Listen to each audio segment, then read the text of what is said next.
Speaking of like something wild that we saw. So my stat of the week. Okay. Until last week, NFL teams had won 1,608 consecutive games when leading by 18 or more points with less than 6 minutes remaining in the fourth quarter. Until the Broncos and Giants in week 7.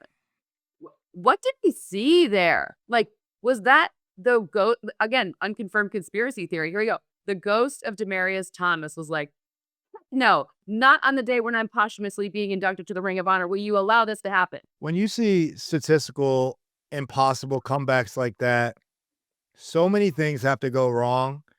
And Jaxson Dart throwing an interception on third down when you shouldn't even throw the ball there. You should run the ball Why did you call throw there? to make them use their last time out. I mean, that's the play to make. But look, rookie quarterback, and he gave you enough. And then he came back and got you the lead again. So I can't even throw it on that. Rookie quarterback, you know there's gonna be some mistakes. Why you even call it a pass play? But this is all my BTA is about to go on this defensive coordinator and this defense, man. There's no way. There's absolutely no way. You're just taking nothing away. You're dropping 8. You're dropping 8. Why would you do that? But like, Um, what would be a reason to do that? Like, why would you call that dropping 8? What might be? I'm just okay, like, was it did someone mess up? Like, is that maybe not what was called, or just like he just called it wrong, or like what? Or is there a logical reason to call that? it's like, look, we cannot give up a 25. He probably said this in the mic to Okereke or whatever. Yo, Bobby, we can't give up a 25-yard gain. I got to drop 8. I got to just drop everybody in zone and just pack the middle of the field, get deep, and make them check it down. Okay? There's no way. And then you drop 8, and then he just hits a 25-yard gain, exactly what you don't want to give up. And you cannot do that if you shouldn't honestly, you shouldn't call that there. But secondly, you definitely shouldn't call that there when you pay so much money to the pass rushers. You literally pay the 4 guys up front to be your best players. Your best players aren't in the secondary. Let the pass rush go be the pass rush. So then they don't rush the passers. They drop the pass rush. They only drop 8. They drop 8. He hits the in cut. They get on the ball. And then he calls man to man. All right, now we got to tighten it up. Calls man to man. They run the pick rub route. The Cortland Sutton in the slot. Beautiful back shoulder ball, which Bo Nix throws best. And it's just Sean Payton is such levels above Bowen, the BC. It's literally +1.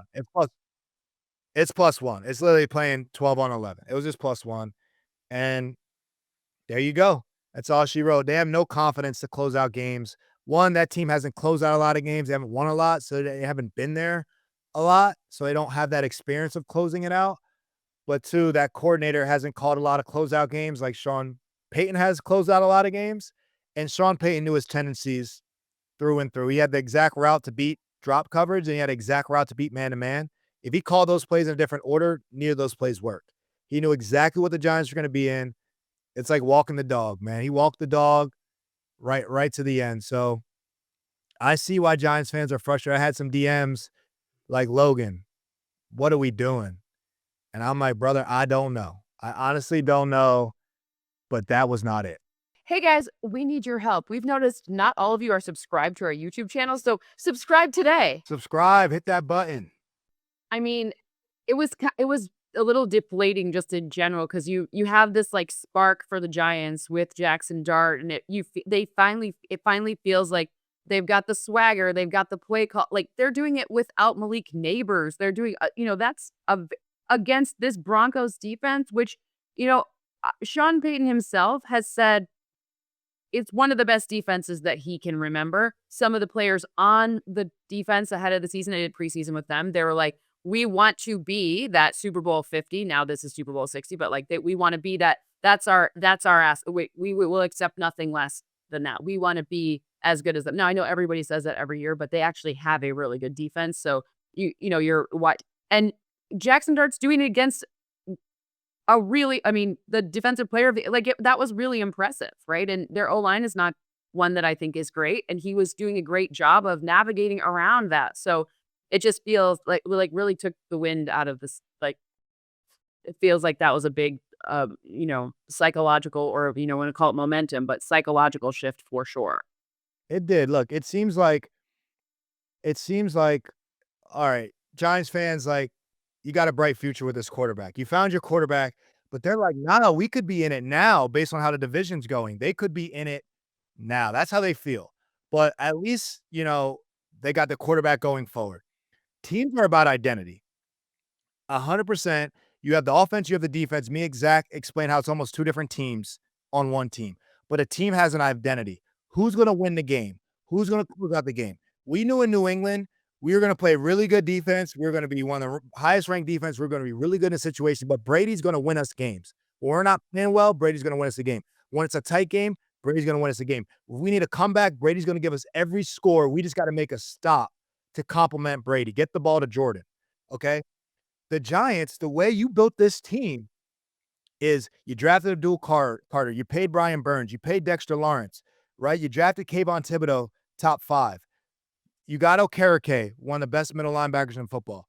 Yes, I know the secondary isn't the greatest, but you got to close games out on defense. You have a rookie quarterback. You have a 4th-round rookie running back. You have your number 1 wide receiver out. You have tight ends that are playing well. We barely know their name, right? So it's like you got to close games out on defense. And when your rookie offense, essentially, or young offense, is scoring 31 points against the Denver Broncos, you can't let up 33. You just can't. You're not going to win games like that. They don't have the identity. I know Dayball's an offensive play caller and the offensive coach. When you have your head coach being your play caller, you need to have a strong D coordinator. Yep. It's almost like two different teams because where's Dayball's focus all week? It's on the offense. Jaxson Dart.